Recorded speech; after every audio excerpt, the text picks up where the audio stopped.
नमस्कार, मैं Brijnandan Yadav Asian event news के लिए आज मैं आपके सामने राजधानी दिल्ली से संबंधित एक इशू है। तो वो इशू मैं लेके आया हूँ। वो इतना इम्पोर्टेंट इशू है, उस इशू पे कोई बात नहीं करता है, लेकिन कभी कभी लोकल खबरें छपती हैं। लेकिन वो लोकल खबरों के अलावा बहुत बड़ा इशू है। वो इशू है राजधानी के अंदर कूड़े के जो पहाड़ हैं, 3 कूड़े के पहाड़ हैं। नंबर 1 पूर्वी दिल्ली में गाजीपुर, नंबर 2 पश्चिमी दिल्ली में वलसवा, नंबर 3 दक्षिणी दिल्ली में ओखला और वलसवा और पूर्वी दिल्ली में गाजीपुर उनको लैंडफिल साइट कहा जाता है। गाजीपुर लैंडफिल साइट में करीब पहली बार आग जो है वो 28 मार्च को लगी थी। 4 दिन तक उस आग को दमकल और अग्निशमन कर्मचारियों ने अपनी मुस्तैदी के साथ बुझा पाया था, लेकिन वहीं 13 दिन के अंदर पिछले हफ्ते 9 तारीख को शनिवार को शाम को फिर उसमें आग लग गई। आग लगने से वहाँ जो आसपास की कॉलोनियाँ हैं उनमें लोगों का जीना दूभर हो जाता है, क्योंकि इसमें गर्मी का मौसम है। गर्मी के मौसम में उसमें कूड़े के पहाड़ में से मीथेन गैस बनती है। मीथेन गैस अपने आप प्रज्वलित होती है और आग पकड़ लेती है। अब देखना ये होगा कि सबसे ज़्यादा किन लोगों को नुकसान होता है। वहाँ जो गाजीपुर लैंडफिल साइट में आग लगी है वो करीब 4 घंटे की मशक्कत के बाद वहां आग पर काबू तो पा लिया गया है। वहीं जेसीबी मशीन से गीला कूड़ा उस लगी हुई आग के ऊपर डाला जा रहा है, जिससे आग कम हो। अब जैसे ही आग लगी बुझ तो गई, लेकिन कभी कभी ये भी देखने में आता है कि जो आसपास कॉलोनियां हैं, रहने वाले बिल्कुल मध्यम निम्न वर्ग के लोग हैं, मतलब लोअर वर्ग के निम्न वर्ग के लोग हैं। वहाँ 25-25 गज के प्लाट वाले लोग रहते हैं। इतना बड़ा कूड़ा का पहाड़ है कि माउंट एवरेस्ट भी उसके सामने ये लगता है दिल्ली में माउंट एवरेस्ट है, क्योंकि बड़े शहरों में इस तरीके की चीज़ें ज़्यादा होती हैं। लैंडफिल साइट है।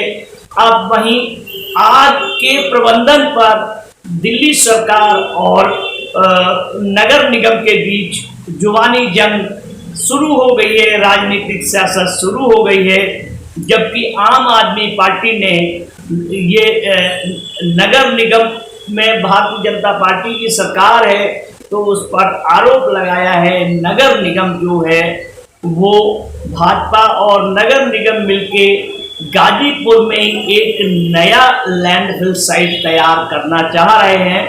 क्योंकि वो उन्होंने जो नाम बताया है वो पेपर मिल कॉलोनी के पास लैंडफिल साइट, उन्होंने कहा कि मैं किसी तरीके से यहाँ पर वो उनको नई लैंडफिल नहीं बनाने दूंगा।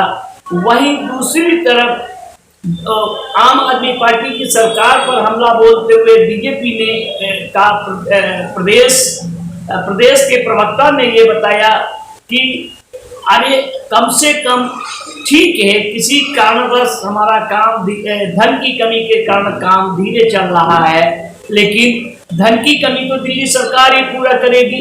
और कूड़े के निपटान के लिए कुछ समस्या तो बताइए, कुछ उसका समाधान बताइए, जिससे कूड़े का निपटान हो जाए और जनता को फायदा हो। अब देखना ये होगा जिस तरीके से कूड़े के निपटान में और कूड़े पर सियासत हो रही है। जितने देश के महानगर हैं वहाँ सब जगह, चाहे मुंबई हो, दिल्ली हो, कलकत्ता हो, चेन्नई हो, बेंगलोर हो, हैदराबाद हो या और बड़े बड़े जो शहर हो, वहाँ सब लैंडफिल साइट की प्रॉब्लम है। कूड़े के बड़े बड़े पहाड़ हैं, उनको रिसाइकिल कैसे किया जाए और रिसाइकिल होने के बाद में उसका उपयोग कैसे किया जाए, ये सब चीज देखने काबिल है। लेकिन पर्यावरण को भी नुकसान हो रहा है और गरीब जनता को इस दोनों सरकारों के बीच की लड़ाई में गरीब जनता को पिसना पड़ रहा है। अब देखना होगा दिल्ली सरकार किस तरीके से और नगर निगम किस तरीके से मिलकर जनता का लाभ करती है। राजनीति आप लोग राजनीतिक दल करते रहते हैं, लेकिन वहां दिल्ली में जनता का अहित नहीं होना चाहिए, क्योंकि सबसे ज्यादा निम्न वर्ग के लोगों का ही मरना होता है और उस पर सरकार और निगम दोनों उनको अपने हाल पर छोड़ देते हैं, भगवान के भरोसे छोड़ देते हैं। चलिए अब आगे यही देखना है कि दोनों पार्टियां और दिल्ली की सरकार मिलके कूड़े के निपटान की दिशा में कदम बढ़ाए, जिससे आम जनता को लाभ हो सके।